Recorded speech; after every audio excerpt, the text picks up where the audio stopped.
So, after watching the Naruto Shippuden adaptation for the Shikamaru Hiden novel A Cloud Drifting Silent in the Dark, I decided to revisit some of the Naruto novels and compare the information from the novels to the actual anime adaptation. In my 30,000 subscriber thank you video, I said that I would start going back over the Naruto novels and give you guys breakdowns of key scenes from the novels and throw in some observations on the anime adaptations.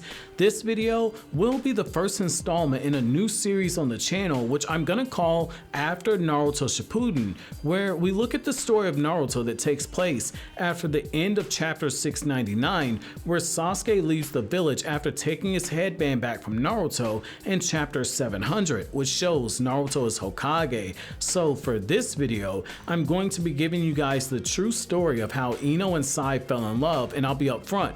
Their love story is actually a lot better than the version that you guys got in the anime, and I'm about to break that down for you guys here now. So for a bit of context as to what happened before this scene occurred, in the year and a half since the end of the 4th Great Ninja War, Sai had been accompanying Naruto on a mission across the ninja world, rounding up ninja who were trapped in the Infinite Tsukiyomi. After it was released, they found themselves being sympathetic to Mamoru Chia's cause, wishing for the dream world that they lived in via genjutsu, and they're conspiring to carry out Mamoru's will, even though the 5 great nations were working on a treaty where they would all cooperate together like they are currently in the Boruto series.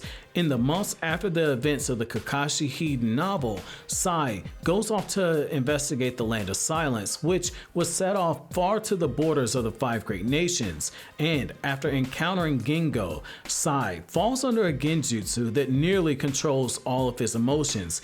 Keyword being nearly. So far, with the omission of the missions that Naruto and Sai were going on, the key parts from the novel that were adapted were true, at least in the context of what I just gave you. However, one of the key scenes in the Shikamaru novel is when Ino dives into Sai's mind, and her feelings of love and compassion are what breaks Sai from the genjutsu. Many people who saw the anime adaptation of the novel and those who have read the novel take issue with how the anime presented it, removing a lot of the detail that the novel provided.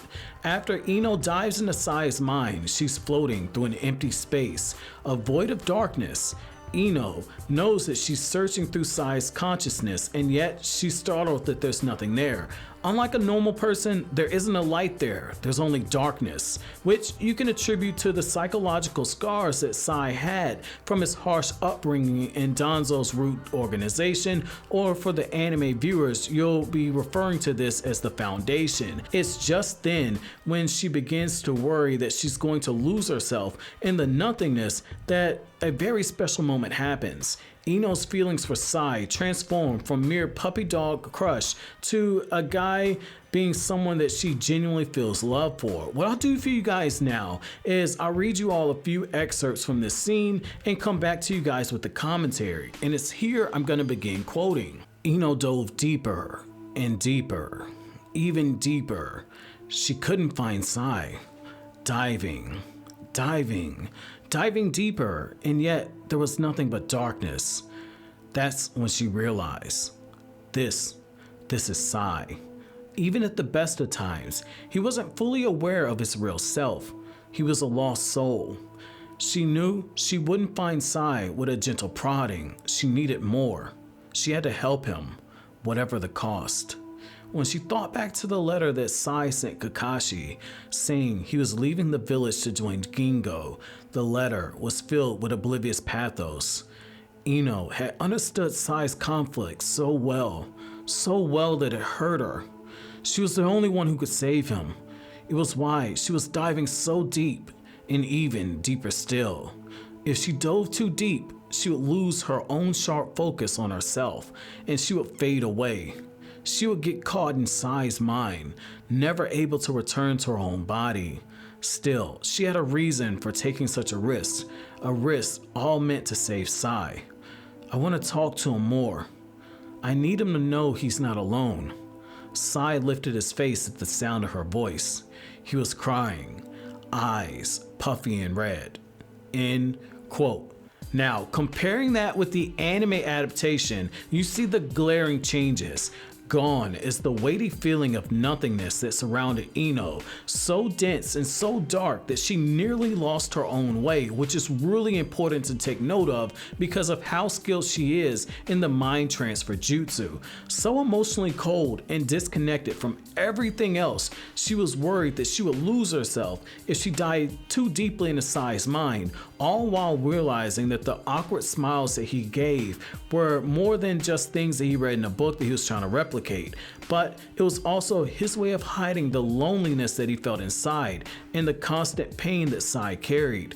Before then, she never truly understood Sai, and yet as she dived deeper and deeper into his cold consciousness, she bonded with him, and her nurturing nature that Asuma talked about before he died was starting to come out. Her desperate desire to save Sai, no matter what the cost, is what drove her into risking losing her own consciousness. She found Sai in his rawest state, shattered into thousands, millions of tiny pieces, so small that only she could take the time to put them back together. The symbolism in this is that Ino is an extrovert and Sai is an introvert.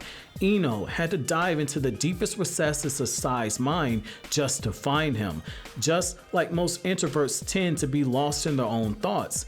Symbolism that the anime didn't capture in the very rushed scene that it gave us. For someone like Sai, who buried all of his emotions, to break down into tears at the sound of Ino's voice when she vowed that she would show him that Sai wasn't alone, that was absolutely huge. It's why as soon as Ino snapped him out of the genjutsu, Sai placed his hand on her cheek and told her, "Hello, beautiful," right there, right on the spot, acknowledging that despite being in the genjutsu, he was fully aware of what she did for him and he reciprocated her feelings. It wasn't like the anime adaptation where Sai needed a little bit of time to ask her to go out. An event like this, where Ino saved him and gave him a purpose to live again, is what made Sai fall in love with Ino, and that in itself is very beautiful, especially given the fact that Ino is a character who gets called being useless, and yet in this, she saves a fan favorite in Sai in a very emotional way. Well guys, that's it for this first video that's going in the After Naruto Shippuden series. I'll continue doing more videos talking about what happens in the timeline after this, as well as other videos comparing and contrasting what we got in the Shippuden anime adaptation for the different Naruto novels and the actual novels themselves, as well as continue to bring you guys more information from each of the Naruto novels so you can begin filling in the blanks of what really happened after Sasuke left Konoha in chapter 699 and Naruto chapter 700, where Naruto is Hokage overseeing a 5 Kage summit. Well, that's it for this video today. If you like anything I had to say, don't forget to comment, rate, subscribe, share, and never forget that Senju DNA is love, Senju DNA is life.